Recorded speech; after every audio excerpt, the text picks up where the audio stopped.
And so what brings you all to the Red Pill? Or what brings you all to Cinema Village Theater?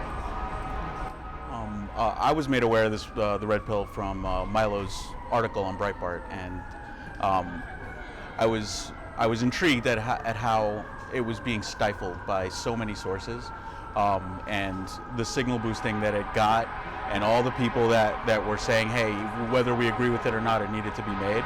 I thought that was important, so that put it on my radar, and I made sure to come out as soon as I saw that it was a New York premiere. I had heard about it from a close friend, and who had seen the movie already, said it was a fantastic movie, that it was very fair on both sides of the aisle, and I was intrigued, and I wanted to come and make the question and answer, and I enjoyed the movie very much. I guess I'll talk. I've been following the Menz movement online, just looking at different YouTube channels and websites, and I think I just came across it on YouTube, the trailer for this movie, and that's why I wanted to see it. We followed Gamergate, and that's how we started following the Badgers. And then as we got more involved and learned more about it, the project was just more and more interesting, and so we decided to come out and show our support. Okay. I heard a few things I saw some things online about the movement, but from him, he showed me the trailer online on YouTube yesterday actually, so I thought that it would be interesting to see the film.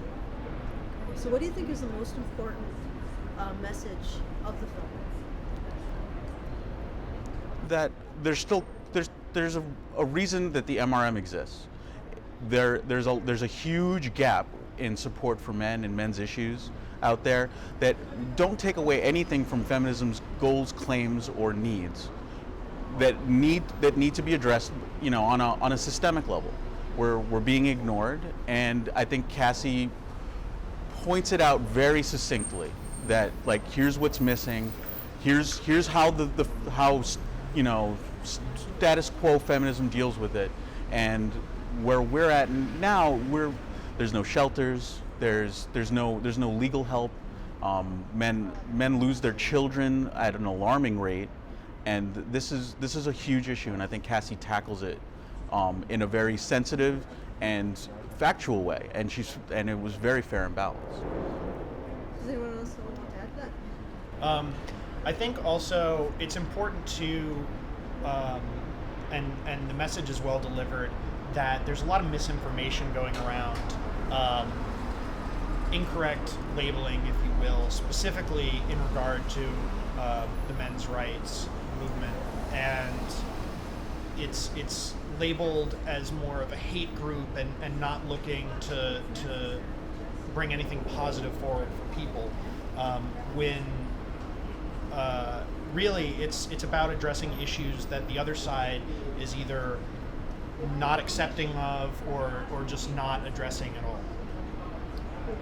Well, I think one of the messages was free speech, that like we see a lot of suppression of free speech, and people just call things, hate. And I think the message of this movie is like someone can come from, you don't really have to agree with everything in the movie, but you can still like have a civil conversation about what you bring up in the movie. If I can just say one more thing too, I think it's also addressing a very important point, which is you should go out and do your own research and come to your own conclusion, which is really a big part of the story told in the movie, as the director tries to address her own issues with both sides and her own questions. What was your red pill moment? I don't know if I had a red pill moment, but what I started noticing online is that I would have some friends who went to university, and they would occasionally attack my stances on something because was it because it was a woman, and I don't know why that would even come up, and then Gamergate happens, and I read the Zoe post, and that depressed me for weeks, and then I found the Honey Badgers, and I found Karen Schrawn, and it really lifted me out of that funk, because there are people who care and want to change things, want to make things better for everyone, not just one side. And that I found that to be, if you could call that a red pill moment, I would say that was it. I've never had a red pill moment. It's been sort of a culmination of events. People always would assume, oh, things were harder for me being a girl, and I'm like, I've never experienced the situation where I actually felt like my gender influenced what I was able to do in either way. So it always struck me as odd that people just said, oh, you need extra help. So to balance that, I was like, no, we're all having our own experience, and it's all, everybody's equal.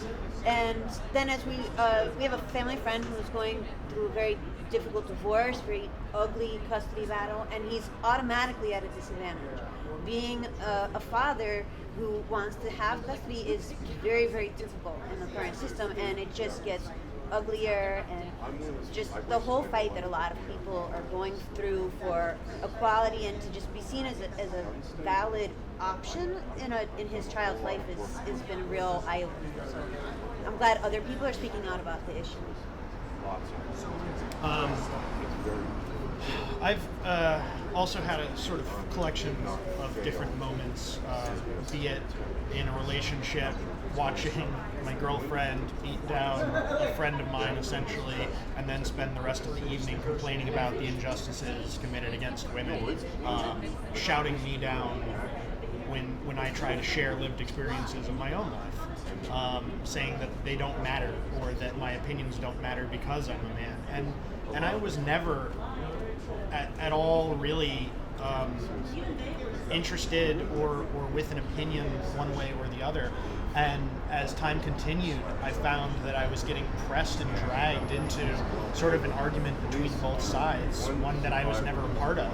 And when asked, I found that the one side that I thought was more reasoned and more logical in their arguments, if even casually I agreed with them, I was accosted and yelled at or attacked aggressively about my opinion, and it was just an opinion, and it seemed very unfair, and even today I'm rather quiet about my own stance on things in social media and with friends and acquaintances, because I know that if I share it, it's more taboo and controversial, so I tend to keep it to myself.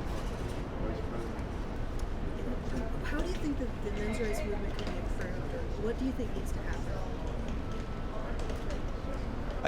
I think the optics need to be improved, and the issue with improving your optics is that the media has to be complicit, and so far they've been anything but. They've been very antagonistic towards the men's rights movement, and I mean, as Cassie pointed out very clearly in the film, she couldn't find a nice article about the MRM outside of a few choice bits, and until she went to talk to somebody did she find out anything. I think the thing we need to do now is to signal boost this film and get it in front of everyone, feminist, non-feminist, MRM, MGTOW, just get it in front of them and let them watch it. I just feel like in a lot of articles there's like a constant